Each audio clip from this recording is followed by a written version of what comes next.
When I was growing up, there were a number of TV shows or movies that were centered around the idea of this person who was in.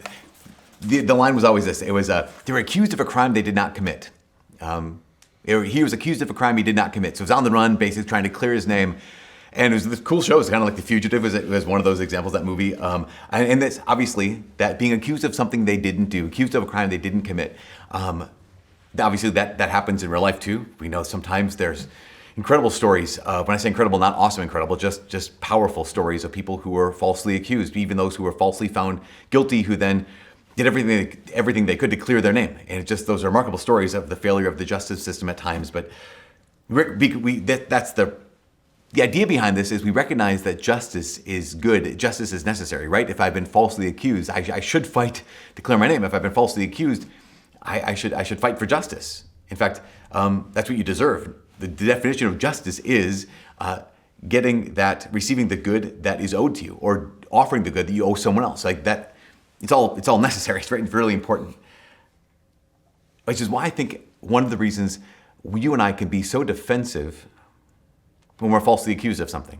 Yes, there's the people who are accused of something in their criminal charges or in a TV show or in a movie where they're falsely accused, but there's something in us, right, that can get really ramped up when we're falsely accused of something, or when someone thinks we did something that we didn't do, or they don't know the whole story about this thing, and so they're believing things about us that aren't necessarily true. I don't know if this has ever happened to you, but when that happens, it's really easy to feel really powerless. It's really easy in those moments to have the desire to be so defensive, right? That desire can be so strong. And it's not a wrong desire, right? It's actually a good desire, right? Because it's truth.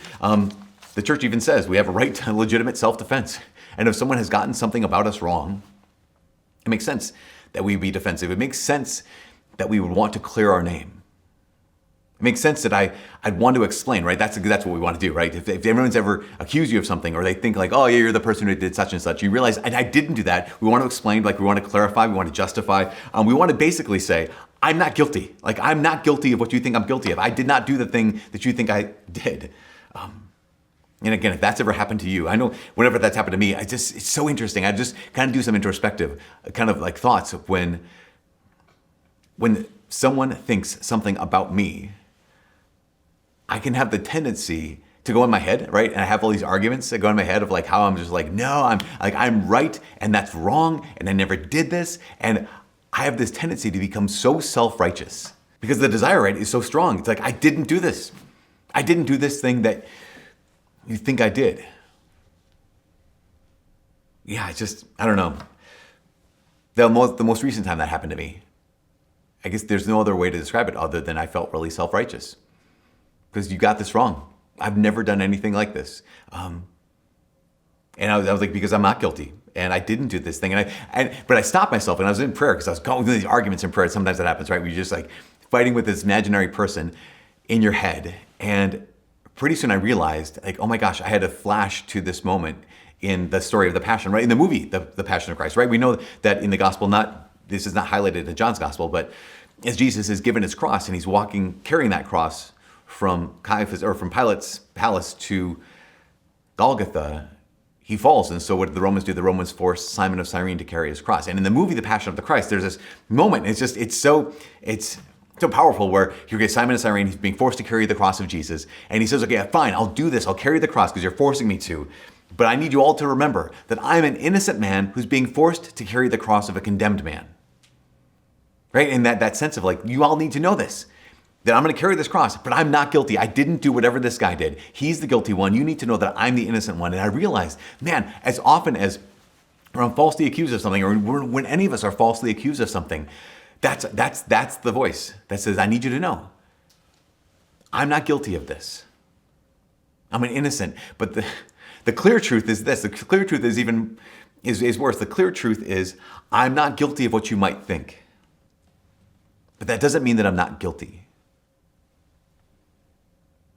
That Simon of Cyrene, here in the movie at least, saying you all need to know that I'm an innocent man being forced to carry the cross of a condemned man.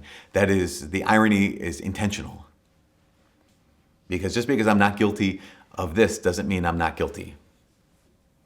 And that sense of, when any of us could have a reputation destroyed by a false accusation, right? Or a false claim that you did X, Y, or Z.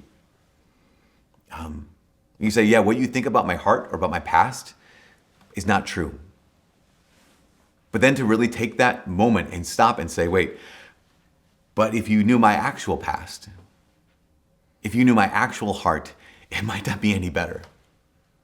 See, here at Newman, I know, thank you for being part of the virtual front pew, but here on campus at UMD, we have these 3 words that we repeat again and again. They're on our shirts, they're on stickers, and the 3 words are seen, known, loved, because students come to campus and there's thousands and thousands of people, and it's really, really easy to feel unseen. It's really, really easy to be unknown. It's really easy to be far, far from the people who actually love you. And so we want to, as a community, we want to become, we're not always perfect at this, you want to become the kind of community that actually sees and knows and loves. And because that's a longing of the human heart. But even that, if we think about it, sure, I want to be seen, I want to be known, but the things that I want you to see and the things I want you to know are only the things I'm proud of. I actually don't want you to see the stuff I'm ashamed of. I actually don't want you to know what I'm ashamed of. And I think that's all of us, right? But the question is like, why? Why do we have such a fear of acknowledging, yeah, I'm guilty, right? Again, I might not be guilty of what you think I'm guilty of, but I am guilty. Why is there such a fear in our hearts? Why is there such a fear in our culture being guilty? I think there's at least 3 contributing factors in our culture when it comes to this. I think the first thing is that in our culture, there's no objective standard, right? There's no actual clear, like, this is right, this is wrong, always, because it's constantly changing. Our culture is very relativistic, right? So there's no clear objective standard. It's kind of like whatever the fad is right now, whatever trending. And basically, be careful because your tweets might age badly. That kind of idea that at any moment, the tides can change. And you thought you were doing well? False. You were wrong. And there's this relativism that kind of just seeps into everything. And so who knows? Maybe you think you're doing fine one day, but the next day you're being accused of what yesterday people thought was fine. So there's relativism. The second thing is the maximum emphasis on perception we have, right? So no one really knows someone through the internet.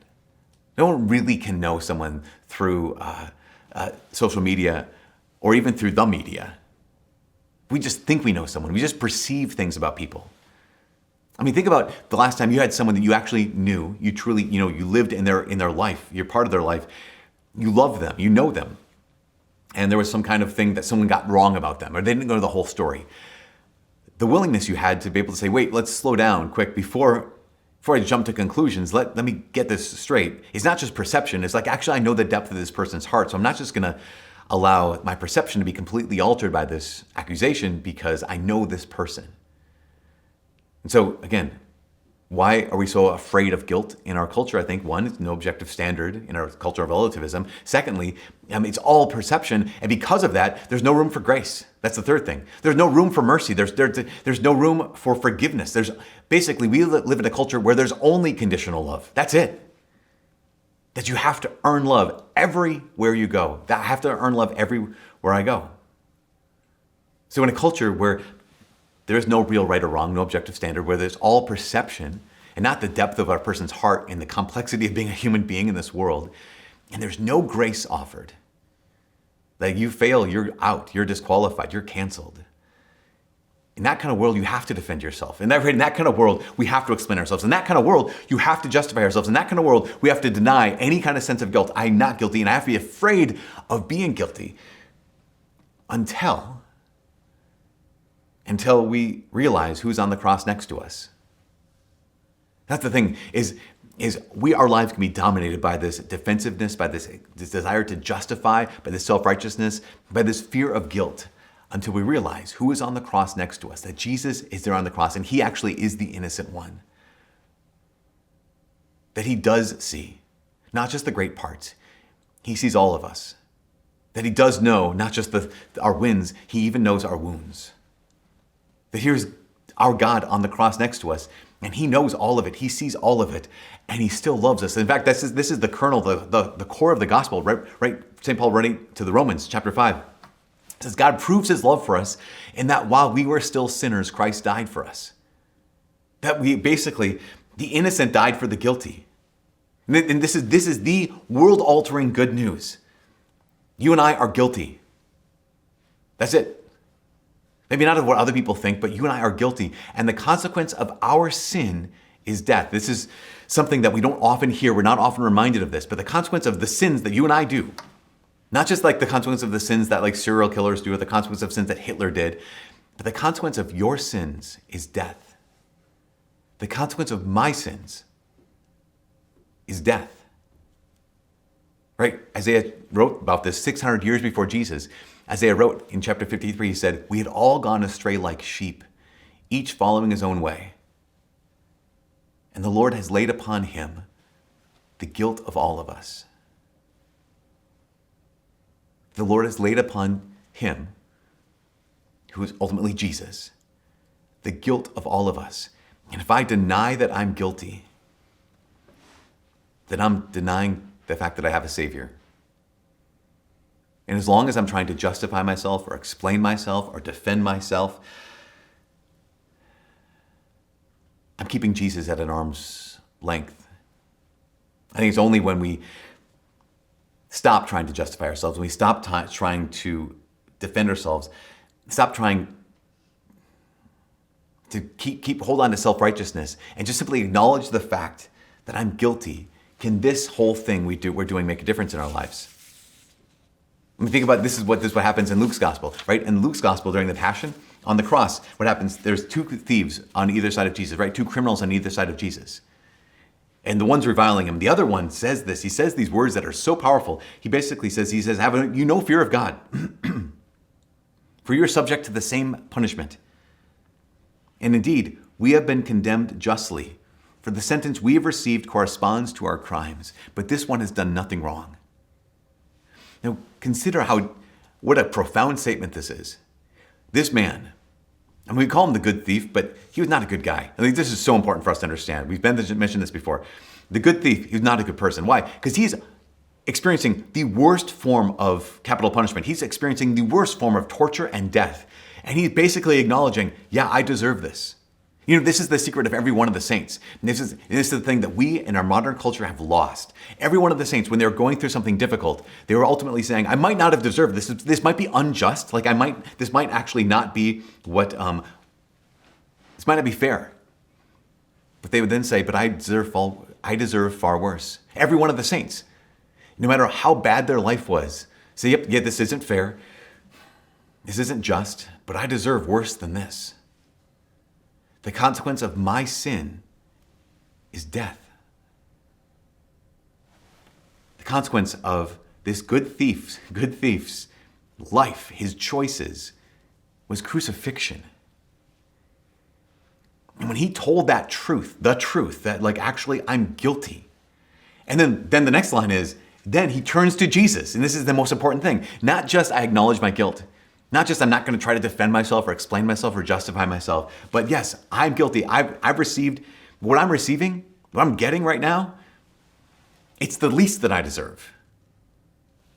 But then he turns to Jesus and he says, Jesus, remember me when you come into your kingdom. This is the truth is, as long as I keep defending myself or trying to justify myself, the cross of Jesus, the sacrifice of Jesus, the love of Jesus will make no difference in my life. Because it has nothing to do with me. The love of Jesus, the sacrifice of Jesus, the cross of Jesus, that's for sinners. That's for those who are guilty.